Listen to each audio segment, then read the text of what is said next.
Bonsoir et merci de nous ouvrir vos portes pour une rencontre poétique. Un peu de douceur dans un monde brut. Installez-vous confortablement. Bon sabbat chez vous, saison 8 commence maintenant.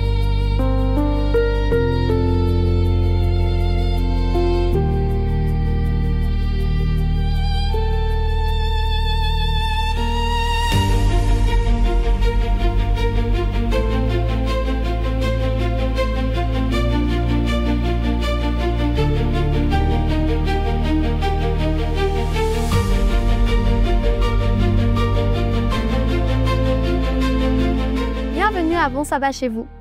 Nous voici aux portes du sabbat, ce jour mis à part par Dieu lui-même. Comme nous le ferions pour un rendez-vous important, préparons-nous à cette rencontre de communion avec notre Créateur. Nul besoin de vous apprêter, ouvrez juste grand votre cœur et vos oreilles et entonnez ce chant de louange pour recevoir notre invité spécial, Dieu.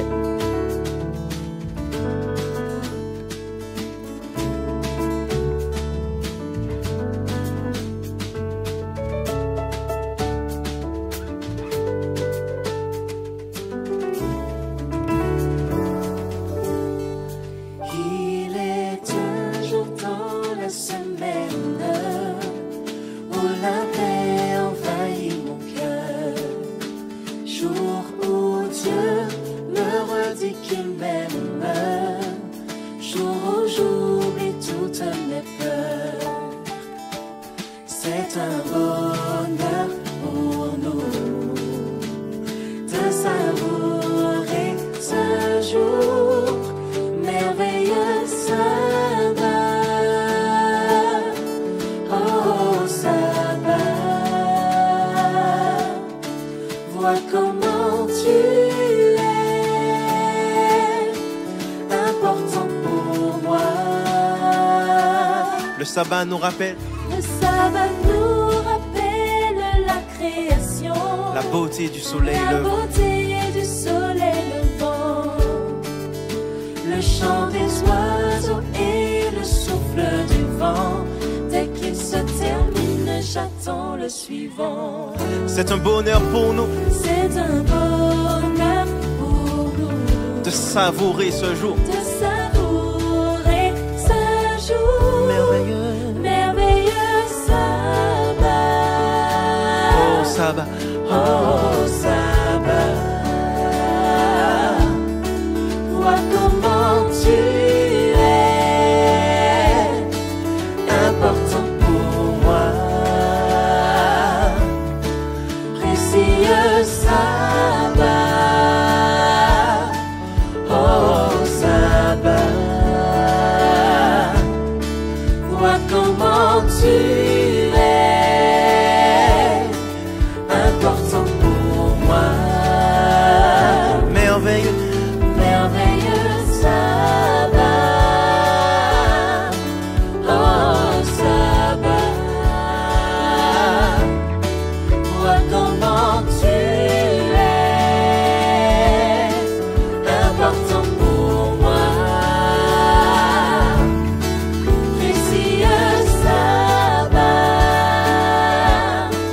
oh sabbat,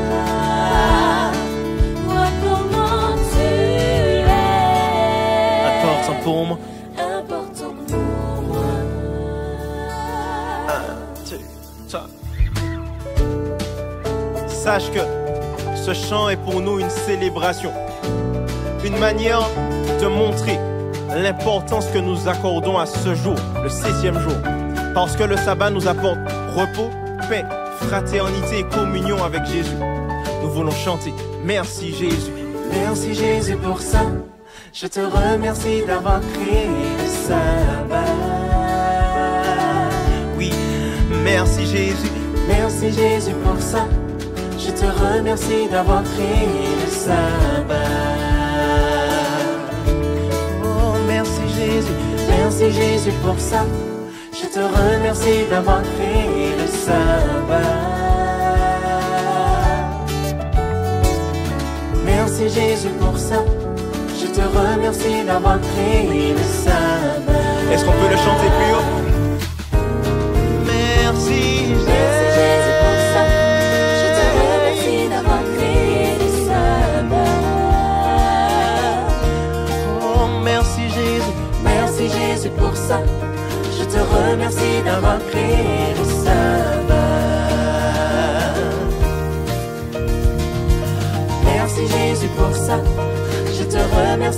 d'avoir créé le sabbat. Parce que ce jour est pour nous une réelle bénédiction. Merci Jésus pour ça. Je te remercie d'avoir créé le sabbat. Yes.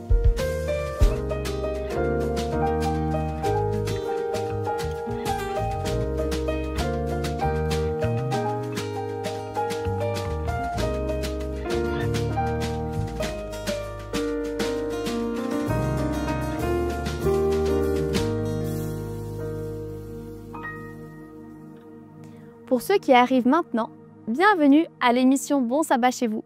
L'émission qui permet de commencer le sabbat ensemble, en toute simplicité, à travers des chants et l'étude de la Bible.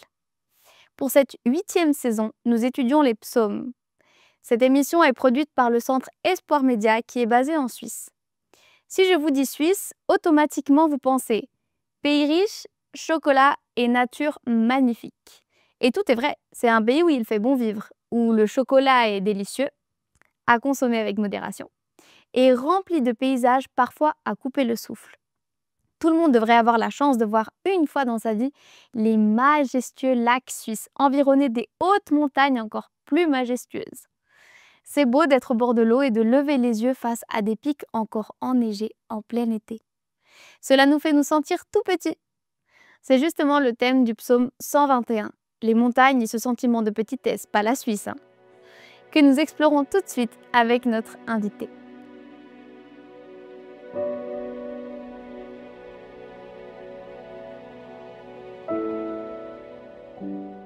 Qui n'a jamais lu le psaume 121 dans un moment difficile de sa vie? David l'écrit alors qu'il traverse l'une des périodes les plus éprouvantes de son existence. Il vivait dans la fuite, menacé de mort par Saül. Telle était sa réalité quotidienne. Samuel l'avait honte comme le prochain roi d'Israël. Et pourtant, à ce moment-là, Saül occupait encore le trône. Puis, une nouvelle bouleversante lui parvint. Le prophète de Dieu était mort. Samuel reposait désormais auprès du Seigneur. Mais David, lui, s'est retrouvé seul, sans la protection de celui qui parlait au nom de Dieu. Comment saura-t-il désormais que le moment d'être roi était venu? Qui le guiderait face aux défis à venir, s'il n'y avait plus personne à qui demander conseil dans les moments de détresse? David était accablé, se sentait seul et abandonné. C'est alors, dans le désert de Paran, il aperçut une montagne chère à son peuple, le mont Sinaï. Ses yeux se portant vers cette montagne d'environ 2000 mètres d'eau, là même où Moïse avait autrefois parlé avec Dieu. Et David se souvint, même si Samuel était parti, il n'était pas seul. Son refuge n'était pas le prophète Samuel, mais les dieux que Samuel servait. C'était ainsi que naquit ce psaume si beau qui nous rappelle qu'il y a quelqu'un qui veille sur nous, jour et nuit, sans jamais se laisser. Dans cette belle région montagneuse où nous vivons, il n'est pas difficile de comprendre David. Quand tu contemples la hauteur de montagnes qui nous entourent, tu réalises que celui qui les a créées doit être plus fort et plus puissant qu'elle, car c'est lui qui les gouverne. Le créateur de ces montagnes, c'est lui qui les a placées exactement là où elles se trouvent, ne dort jamais, car il veille sur moi. Il est mon secours. C'est lui qui s'est penché pour façonner la terre et me donner la forme que j'ai aujourd'hui. C'est lui qui a pensé à moi avant même ma naissance. Il est à mes côtés, veillant sur moi sans jamais s'endormir. Sans s'endormir. As-tu déjà dû garder un feu allumé pendant toute la nuit pour qu'il ne s'éteigne pas? Quelle tâche ardue! La fatigue t'évanouit, tes yeux refusent de rester ouverts. Tu luttes contre toi-même pour ne pas céder au sommeil. Mais finalement, tout ne tient plus. Tu fermes les yeux quelques secondes, du moins c'est que tu crois. Et quand tu les rouvres, le feu s'éteint. David savait que cela pouvait lui arriver à lui-même, mais pas à son Créateur. Avec les temps et les épreuves que Dieu lui avait fait transverser, Il avait compris une chose, son Dieu ne dort jamais. Pour lui, il n'y a ni sommeil à vaincre, ni lutte à gagner. Dieu reste toujours éveillé, toujours attentif, toujours en train de veiller sur ses plus précieux trésors, nous. Quelle belle espérance, n'est-ce pas? De quoi as-tu peur? Ce qui t'inquiète, cela n'a pas d'importance, car le Seigneur te dit, je suis avec toi, jour et nuit, jour après jour. Rien ne pourra te faire du mal, car ton secours vient d'en haut, de moi, le Créateur du ciel et de la terre. En seulement 8 versets, David emploie 6 fois le même mot, shamar, qui signifie garder, protéger. Même dans la culture hébraïque, ce verbe a un son encore plus profond. Il évoque l'idée d'entourer quelque chose d'une haie d'épines pour le protéger. 6 fois, David insiste, Dieu a dressé une clôture autour de toi pour que rien de mauvais n'y t'atteigne, pour te chômer. Mais peut-être que le doute t'envahit maintenant, car après tout, c'était l'histoire de David. Saül n'a jamais réussi à lui ôter la vie et David a fini par régner. Mais et si ce n'était pas ton histoire? Et si autour de toi, tu voyais au contraire la destruction, des problèmes plus douloureux que la mort elle-même, la maladie, le désespoir, la peur, la dépression? Ce psaume sera-t-il aussi pour toi? David écrit ce psaume non pas depuis la tranquillité d'une vie où tout serait enfin résolu, mais depuis la sécurité qui lui donne la foi. Il sait en qui il a cru. Son ami et mentor est mort, mais celui qui le poursuit est toujours vivant et bien décidé à le retrouver pour le tuer. David ne compose pas ces psaumes à la fin de ses jours, quand il peut déjà regarder en arrière et constater qu'il a eu une belle vie malgré les difficultés. Il écrit en pleine fuite, tourmenté par la peur. Mais lorsqu'il regarde vers le Sinaï, il se souvient des années auparavant où notre peuple avait aussi connu la peur. Ils s'étaient poursuivis par ceux qui les avaient réduits en esclavage. Pendant des années, ces mêmes hommes qui maintenant voulaient les tuer pour se venger des plaies qu'ils étaient abattus sur eux. Mais ils n'ont jamais pu les entendre. Une colonne de feu les protégeait les nuits et une nue les couvrait le jour. David se remémore de cette histoire qu'on lui avait tant de fois racontée. Il regarde autour de lui et lutte intérieurement. Veux-je me laisser emporter par ma tristesse ou veux-je faire confiance à celui qui m'a déjà tant de fois prouvé son amour et sa protection? Quelle décision difficile à prendre dans un tel moment? D'où viendra le secours? Il ne peut venir que de celui-ci qui m'a créé, de ses propres mains, de celui-ci qui m'a choisi avant même ma naissance. Mon cher ami, quelle décision à la fois simple et si difficile. Je regarde autour de moi, je me demande en quoi ou en qui devrais-je croire? Je veux Dieu agir tant de fois dans ma vie, accomplir des miracles si grands et si incroyables. Et pourtant, la peur me paralyse et la doute veut évanouir mon esprit. Le fera-t-il encore? L'a-t-il vraiment fait auparavant? Quel grand exemple celui-ci de David. Entre la doute et la foi, il a choisi de tourner les yeux vers le passé pour ne pas craindre son présent et avancer avec confiance vers son avenir. Ce que je trouve également merveilleux dans ces psaumes, c'est que David commence à l'écrire à la première personne du singulier. Je lève mes yeux vers les montagnes. D'où viendra le secours? Mon secours vient du Seigneur, qui a fait le ciel et la terre. Mais dans 2 versets, David parle avec l'assurance, car il sait en qui il a cru. Il sait que son secours vient de celui qui des années auparavant avait demandé à son prophète de Londres comme roi. Mais juste après, il change de registre et passe à la 2e personne du singulier. Il ne permettra pas que ton pied chancelle. David utilise alors ces psaumes, cette certitude que lui donne la foi, pour te dire à toi aussi, ne t'inquiète de rien, car celui-ci qui me protège à moi, te protégera à toi aussi. David ne se sert pas de son histoire personnelle pour son seul bénéfice. Il veut que celui-ci qui entend son chant sache que c'est ce même Dieu veut être son gardien, son chamard également. Quelle leçon précieuse nous donne ici celui-ci qu'on appelle l'ami de Dieu. Et quelle manière si simple de nous enseigner quelque chose d'essentiel. Ne garde pas pour toi seul la bénédiction d'avoir un Dieu à tes côtés. Partage-la. Parle à celui qui souffre. Partage avec celui qui a peur. Apporte-leur la certitude qu'ils ont été créés par des propres mains et qu'ils n'ont pas été abandonnés au hasard. Transmettent leur amour profond que Dieu ressent pour ses créatures. Un amour si grand qu'il ne permettra pas que leur souffrance les détruise.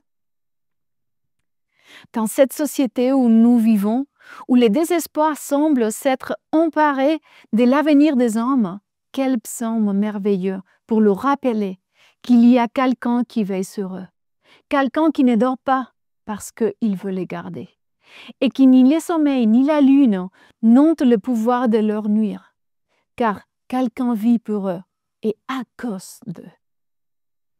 Je me souviens la première fois où mon fils est tombé malade.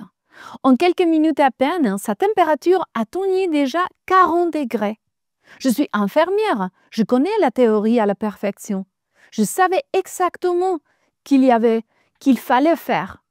Et je l'avais fait pas à peu, sans rien laisser au hasard. Et cette nuit-là, je n'ai pas dormi. J'en pouvais pas. Même si le thermomètre indiquait que les médicaments et les soins physiques avaient fait effet, même si sa température était redevenue normale, je suis restée éveillée toute la nuit, par peur qu'elle ne remonte sans que je m'en aperçoive. 11 ans ont passé, et je me souviens encore de cette première nuit de fièvre, la première d'une longue série. Mais cette nuit-là, j'ai compris que ma réalité avait changé. Désormais, il y avait quelqu'un dont je ne pourrais plus jamais cesser de m'inquiéter. D'abord, c'était mon fils, et puis après ma fille. C'est là l'amour d'une mère et d'un père. Cet amour qui veille, qui ne dort plus, parce qu'il aime tant ses enfants, que la simple idée qu'il puisse offrir lui ôte le sommeil. Je ne sais pas si David a connu de telles nuits d'insomnie pour ses enfants, mais je sais qu'il savait que Dieu, lui, ne dort jamais en pensant que tout ira bien.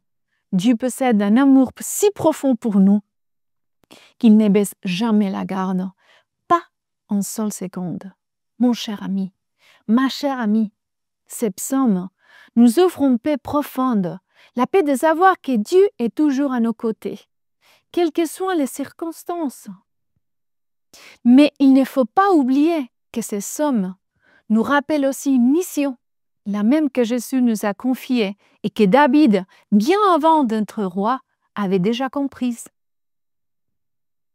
Il y a tant de gens dehors qui attendent que ton expérience, ton comportement, ta façon de parler leur redonne l'espérance dont ils ont tant besoin. Ta vie et la mienne sont des psaumes écrits par Dieu. La question est, à quelle personne sont-ils écrits? Ne parle-t-il que de moi? Ou bien part-il de ton expérience pour transformer la vie de ceux qui t'entourent? David savait qu'il avait été appelé à rapprocher le peuple d'Israël du cœur de Dieu. Et toi, tu es appelé à rapprocher ton entourage des bras de celui qui les aime tant qu'il ne permettra pas que leurs pieds chancellent. Dans une société où les mots sont souvent réduits à une théorie vide, sans mise en pratique, peut-être est-il le temps d'écouter Saint François d'Assise. Prêcher l'Évangile en tout temps, et si nécessaire, utiliser des mots. Peut-être sommes-nous appelés à manifester l'amour de Jésus chaque jour, à travers nos actions, notre respect, notre accueil, notre amour inconditionnel, dans notre souci de démunis, dans la visite du malade, dans les soins portés à l'oublié. Alors, aujourd'hui, quand tu t'assoiras pour lire tranquillement ces psaumes, en soulignant les phrases qui parlent directement à ton cœur, puisses-tu ressentir la paix que David veut te transmettre lorsqu'il affirme « Le Seigneur gardera ton départ et ton arrivée dès maintenant et pour toujours. » Et quoi lieu de garder cette paix pour toi seul? Tu sors dans la rue avec les désirs sincères de la partager avec ceux qui t'entourent. Le Seigneur est celui-ci qui te garde, c'est lui qui te donnera l'occasion. Bon sabbat chez vous.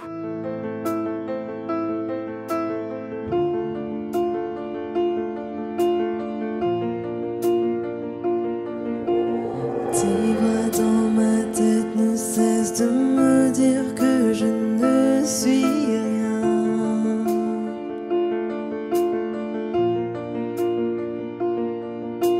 Tous ces mensonges m'amènent à croire que je n'y arriverai pas.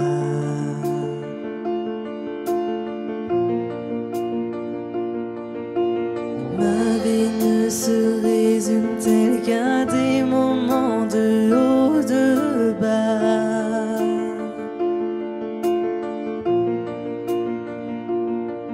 Rappelle-moi encore qui je suis, Père, tu sais que j'en ai besoin. Tu dis que tu m'aimes quand je ne ressens rien. Tu dis que je suis fort, même quand je me sens faible. Tu dis que tu me tiens, même si je crois tomber. Quand je me sens oublié, tu dis que je suis à toi. Oh oui, je crois. Oh oui, je crois. Ce que tu dis de moi. Oh oui, je crois. La seule chose qui compte à présent, c'est ce que tu penses de moi.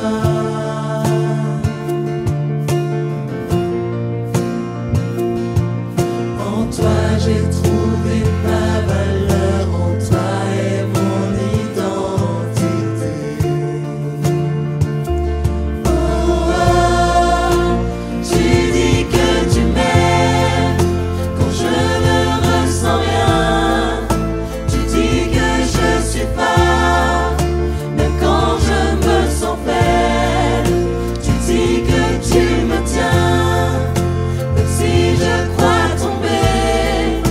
Quand je me sens oublié, tu dis que je suis à toi. Oh oui, je crois. Oh oui, je crois. Ce que tu dis de moi. Oh oui, je crois.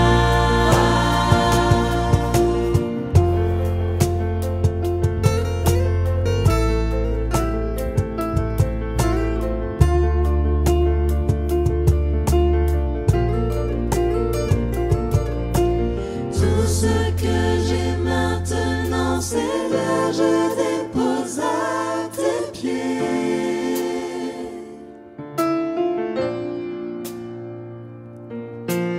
À toi soient tous mes échecs, à toi soient toutes mes victoires. Oh, ah, tu dis que tu m'aimes quand je ne ressens rien. Tu dis que je suis fort, même quand je me sens faible. Tu dis que tu me tiens, même si je crois tomber. Quand je me sens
Mon cher papa, je te remercie pour ces moments qu'on peut apprendre plus de toi.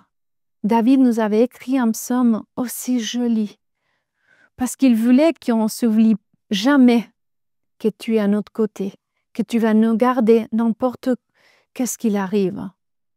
Aide-nous à ne jamais l'oublier et à le partager avec les autres qui ont besoin aussi de savoir combien tu les aimes.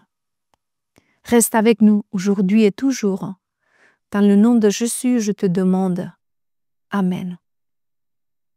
Je lève mes yeux vers les montagnes.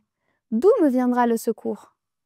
Un grand classique de la Bible que beaucoup connaissent déjà et qui révèle avec toujours la même profondeur une invitation de Dieu. Levez les yeux. Qu'en ce sabbat, votre regard ne reste pas fixé sur vos problèmes, votre stress ou même vos joies, que votre regard se pose délibérément sur Dieu qui est là pour nous.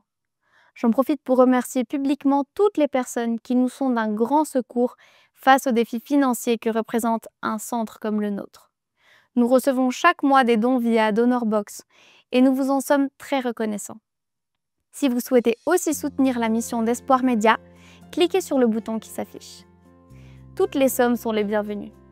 Et à tous, rendez-vous vendredi prochain, même heure, même chaîne. D'ici là, je vous souhaite une bonne soirée et un bon sabbat chez vous.